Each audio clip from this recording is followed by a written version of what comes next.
I first met our opening speaker for today's session at a recent national roundtable on inclusion and was so blown away by their wisdom, their vision, their chutzpah, and their authentic personality. It is truly my honor to invite Jade Pichette from Pride and Work Canada to open the day with a few words. So just a little bit about Jade, because there's a lot more. Jade Jade's pronouns are they and them, and Jade is an inclusion, diversity, equity, and accessibility professional based in Toronto, now called Toronto. Currently, Jade serves as the manager of programs at Pride and Work Canada, where they work with over 200 large employers across Canada around gender expression, gender identity, and sexual orientation inclusion. Previously, Jade served as the volunteer and community outreach coordinator at the Archives, and that's with a Q rather than a CH, was the education programs coordinator at Kind Space, and they continue to run an independent inclusion and diversity consulting business. They were one of the authors of the Transitioning Employers, a survey of policies and practices for trans-inclusive workspaces. Jade is also and I hope I get this pronunciation correct, Jade, an Ausatru Gidea Vindicere kindred. They have been involved in many interfaith initiatives, including being the first trans feminine person to present at the Parliament of World Religions in 2018. Welcome, Jade. Over to you. We're looking forward to hearing you. Thank you so much, Tammy. It was such a pleasure to meet you on that day. And I had actually made quotes from things that you had said that day because they were so impactful for me as well, especially about the importance of how the process should be just as healing as the outcome. And so I'm very grateful to be joining you from Treaty 13 today, from Toronto, which is also covered by the Williams Treaties. With multiple Mississauga and Chippewa bands, and I recognize the continued stewardship of urban Indigenous, Afro-Indigenous, and Indigenous people from all across Turtle Island in this territory, and I'm very grateful to live, work, and play in this territory for the last decade, but recognize that I am a treaty person. I am responsible for treaty upholding treaties, and I'm an uninvited visitor to this territory as well. So today's talk is about diversity, from diversity, equity, and inclusion towards belonging, dignity, and justice. So it's a bit more theoretical, but sometimes we need a bit of theory to get to how we do practice, because sometimes it's the idea that we need to start with before we move forward on the practices that we take. So when we talk about diversity, equity, and inclusion, we're really thinking about some metaphorical room, right? Whether that's a boardroom, a classroom, a virtual space. And really we think about, with diversity, about talking about who is in the room. With inclusion, we talk about, are they welcome in the room? And with equity, we talk about, are they provided different ways into the room? So are we recognizing that, if a room has steps to get into it, not everybody is going to be able to use those same steps, but are there different ways to get into the room? So this is what we've been talking about for years, right? Is this diversity, equity, inclusion. It started with a lot of conversations just about diversity, recognizing that just because the room has many different people with many different identities and experiences in it doesn't mean that it's welcoming to people. And so we needed to talk about whether we were going to be welcome in these spaces. We also needed to then think about, okay, if people aren't getting in the door, what are some of the reasons that we need to get there? but diversity, equity, and inclusion has failed. We know at this point that there are still many challenges, especially for those of us with disabilities and other intersecting identities in terms of getting into the room, in terms of being in the room, in terms of having the space in the room. And so diversity, equity, and inclusion recognizes that there are different people in the room, provide different ways to get into the room and welcome those people into the room. But we have to think about who designed the room, who built the room, and who decorated the room. Because all of these pieces are things that come together in terms of whether a space is truly welcoming and truly a part, marginalized people or equity deserving people are a part of that space in a concrete, realized way. And so belonging, dignity, and justice instead says, let's reframe from talking about inclusion and really talk about belonging. So do people feel safe? Do they feel welcome? Instead of just talking about diversity, let's talk about dignity of people being worthy of honor and respect just for who they are as individuals primarily. And also, we need to move beyond this idea of equity, of making different ways to get people into the room, to actually look at justice, to make right the harms that have historically happened. And within the disability justice movement, this is something that has been often talked about by Black, Indigenous, people of color, and queer and trans people for many, many years, because the traditional disability inclusion movement didn't include us. And so disability justice was created to recognize those intersecting identities and the fact that those of us who are marginalized in many ways, so for instance, myself, I'm autistic, I'm neurodiverse, I'm non-binary, I'm femme, I'm queer, I also live with chronic illness, thus the gloves for today, the compression gloves for today. And so, you know, all of these identities I bring with me to the table, and I also bring my privileges. So my whiteness, my education, even though in my family I was the first to get a university education, I still have a master's, which is brings me privilege. The fact that I was born and raised on this territory and was given citizenship without having to do anything. And so I have to recognize those different pieces, and we need to recognize the history of those different pieces to truly make right.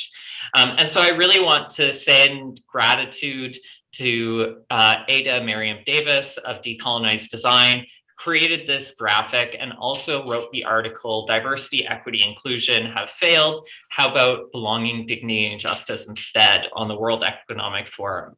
This article really influenced me and resulted in us doing a series of programming last year, which you can actually find on YouTube, about this topic of moving beyond diversity, equity, and inclusion towards belonging, dignity, and justice. So what does this look like in practice? So belonging is this idea that we need to create an environment where all people feel welcome and safe. And so we need to recognize that we come from different experiences, identities, and marginalizations. And so if we don't realize the fact that, you know, for instance, I am on territory that was colonized, that there is ongoing and lived harm here, I'm not going to be able to create a space of safety, of welcoming, of belongingness, if people aren't able to recognize those histories and aren't able to uncover pieces of themselves. So we don't just want to invite people to the party. We don't just want to invite them to the room.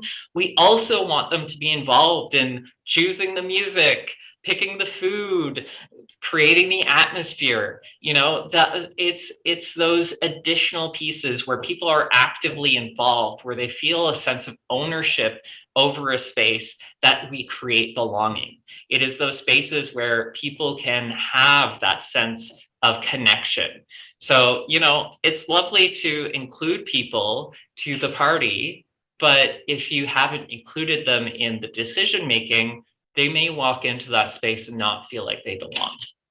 And so I've also included some images through my presentation. I apologize that I haven't described them so far, but from now on I will. So there is an image here of a mural at Bayview Elementary School in Nanaimo, BC called Circles of Belonging. And there's actually an article along with it that you can go read after this talk.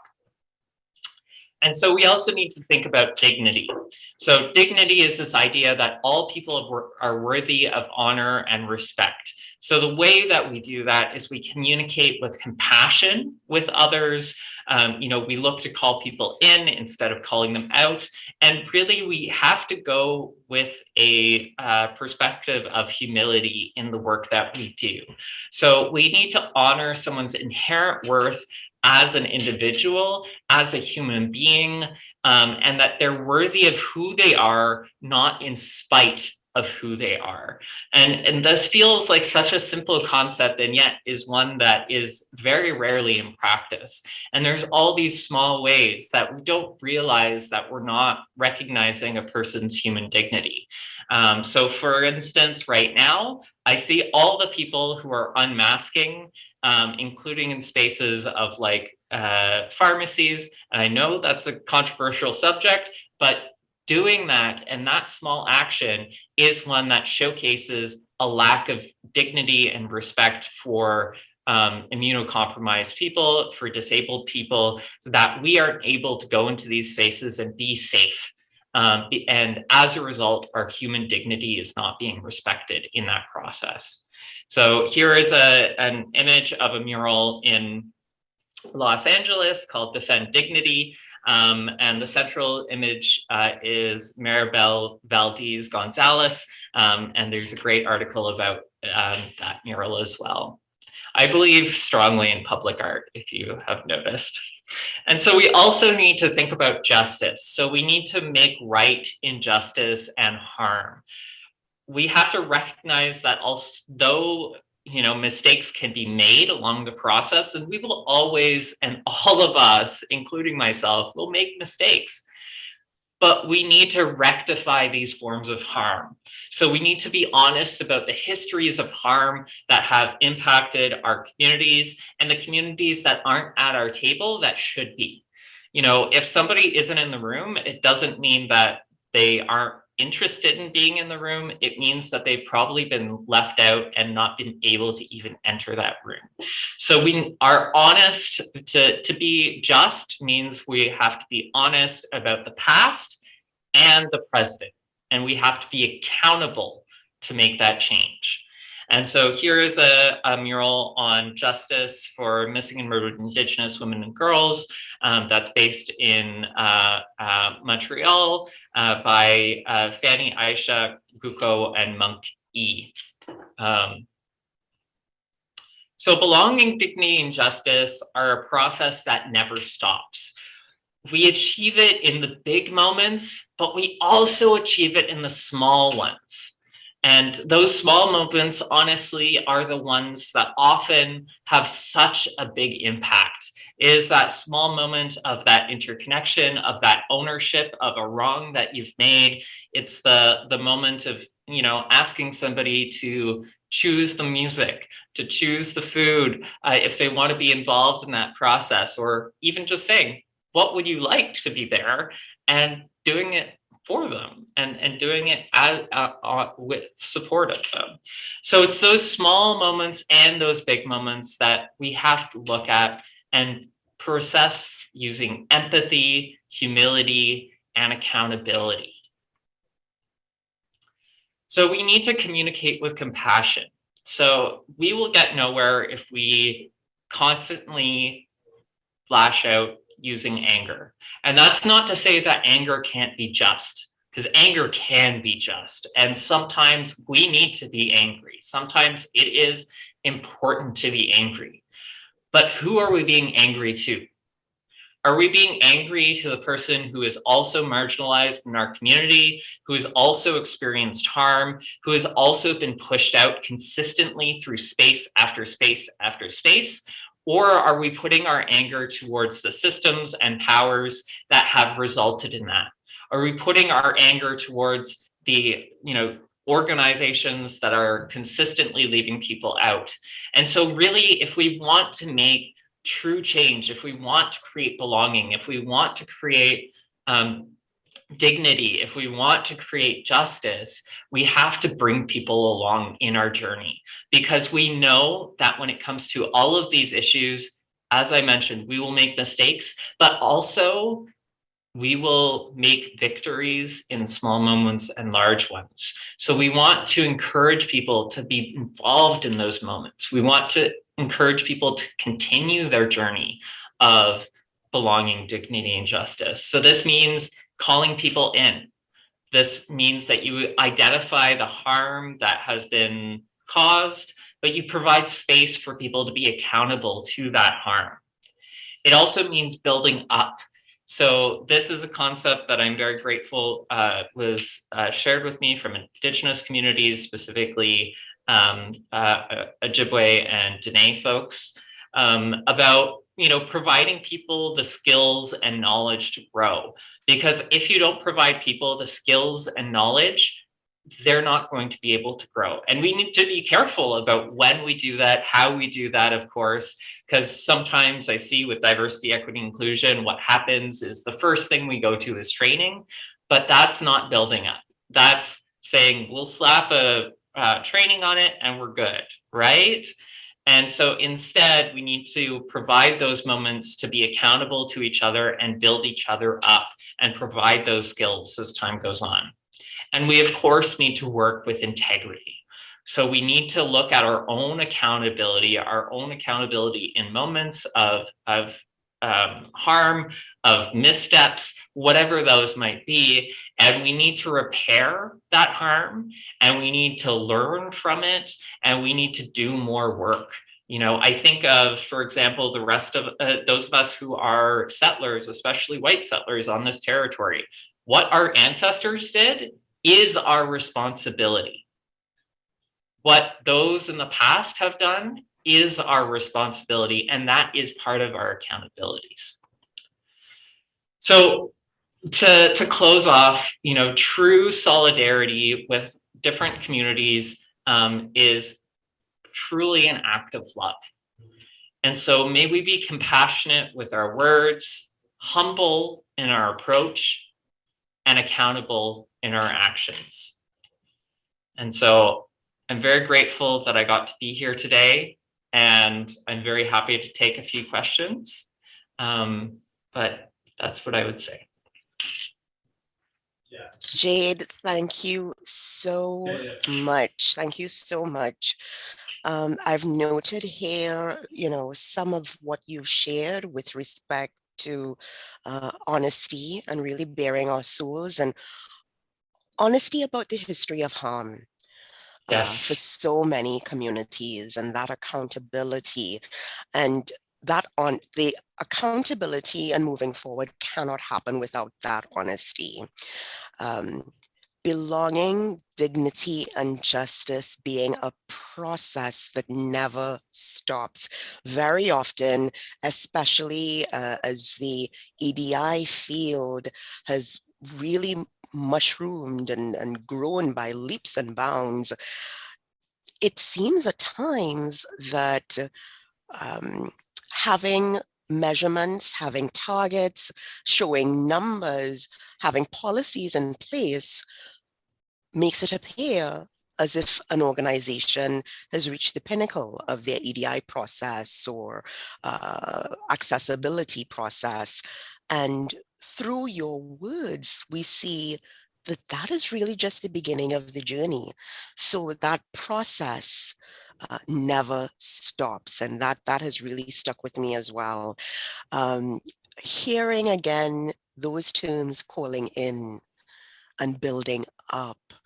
I remember an ally who called me in when I made a misstep, and it was such a healing process. So rather, again, than calling out and doing harm in so many ways, that calling in and building up takes all of us along the journey. So thank you so much for sharing that. We have, I think, maybe 3 minutes or so for questions. If anyone has any questions, please raise your hand, and you can do this via the Zoom chat, or put the question in the Zoom chat itself, or I will throw my question to you because, of course, I always have questions. So I can start us off. We can take maybe 2 or 3 questions, and then I'll hand over to Daniel because I see that Daniel has a question. So Jade, for the years that you have been doing this, I'm putting words in your mouth, labor of love, because you can't be doing this very hard work, um, without the love in your heart for it. What has been um, what has been the hardest part for you? Question. I mean, it is a labor of love because I've been doing queer and trans inclusion work for 2 decades now. But also it's a matter of necessity too. As an out trans femme who has been out since the early 2000s, I can tell you, I didn't have many options in terms of employment. I had to take my master's off of my resume when I got it because I was getting no callbacks and only was able to get callbacks after I removed my master's, which was a very weird process, I have to say. But the thing that I think is the hardest is horizontal violence, and the concern I consistently see and have, especially as I get a bit older, because I was that young activist filled with so much anger and rage and passion, right? And I honor that. I honor that history, and I don't think that was wrong. But I also see how that anger and rage can come out on the wrong people. And it comes out often on the people who are the most marginalized already. And they're the ones who get pushed out of spaces. And so, as a trans feminine person, I see trans feminine people, trans women, especially trans women of color, getting pushed out of these spaces because they've made one mistake, but have never been provided that support, that space to grow, and the willingness to do so. And I see that in terms of disabled trans people of all types, especially in terms of how we get treated, because we might not have the same language, or we might not have a certain type of education, or we might not, we might have moments, especially for those of us who are neurodiverse, where we're not able to say a certain word or say it a certain way. And it's not that we don't want to, it's that we don't have the ability to in that moment. I think of, for instance, I was watching some stuff about folks with Tourette's and some of the challenges that they go through in terms of those moments where they may say something uncontrollably out of harm, which harms, but it's not out of intent. And so I think, the conversation of intent versus impact is important, but I also think the context of that is also important. And so I see that harm continuing to happen. And in my opinion, it is the extension of colonialism. It is the extension of the violence that we are built on, that our society is built on, that we are seeing people only as individuals instead of part of a community and part of a whole. And so that is the hardest thing, I feel like, for me. I've certainly experienced death threats. I've experienced hate campaigns. I've been doxxed. I've gone through a lot of harmful things over the years, and some things that I won't actually say because they would trigger people in the audience. But it's really those moments of inter-community harm between equity deserving folks, between marginalized folks, that hurts my heart the hardest. So. Jade, thank you so much for that honest answer. And I see you, I hear you, and I stand next to you. I stand next to you. So we have a question or a comment from Danielle. We do have one question in the chat that I'll get to, and then we'll wrap up. Unfortunately, but if you can stay with us, maybe even after the panel presentation, if you can stay with us, there may be more questions coming your way. So Danielle, the question floor is yours. Thanks, Tammy. I did sort of have a question, but I also loved the question that's in the chat, so I will defer to that question because it's a really good. I was like, that's a good question. Do that one. Okay, thank you so much, and Danielle. thank you, Jade. Thank you, Jade, for the your words. Like, it's so awesome. So I will be connecting. Thanks so much. Thanks, Danielle. So the question in the chat, I'll read it out. Do you have any suggestions on language to use or tips on how to call someone in? And that is so critical if we're looking at those intersections of identity with respect to disability, as well as gender expression, gender identity, and so on. So I would say a few things. One, first, figure out if you have the energy. If this person is a member of your community, if you are connected, then sometimes I feel like sometimes some of the conversations of emotional labor go a bit too far, but they're also important, right? So if that is something where you're going to additionally harm yourself, sometimes it's okay to back away. But if you do have that energy, if you do have that ability, if it's somebody in your community, in your life, put that extra energy in if you can, and really start with empathy. Start from that moment of saying, I'm like, what would this person's shoes be? Even if they are the ones who have caused the harm, and take that moment of empathy, take that moment to reflect on who they are first, and then engage with them. And in that moment, say, there's a few different ways to do it. So one thing I like to do is say, are you open to some honest feedback right now? And that provides the space for them to engage, first off. And so if they're going to engage, that they're going to be more likely to be accountable, and you're more likely to expend your energy in a good way. Right. And so, providing that space to say, are you open to feedback? Are you open to engaging on this? And have that honest conversation with empathy. Take the moments that you need to say, I need to step back from this conversation. It's bringing me a lot of pain, but also I want to return to it when we're no longer in the moment. You can also just have those private moments of saying, hey, like, that really had a poor impact on me, and this is why, and give some of the reasoning. And so give people that space. And so this is the calling in versus the building up piece. Calling in is providing the space for that person to engage. So usually that's done more privately.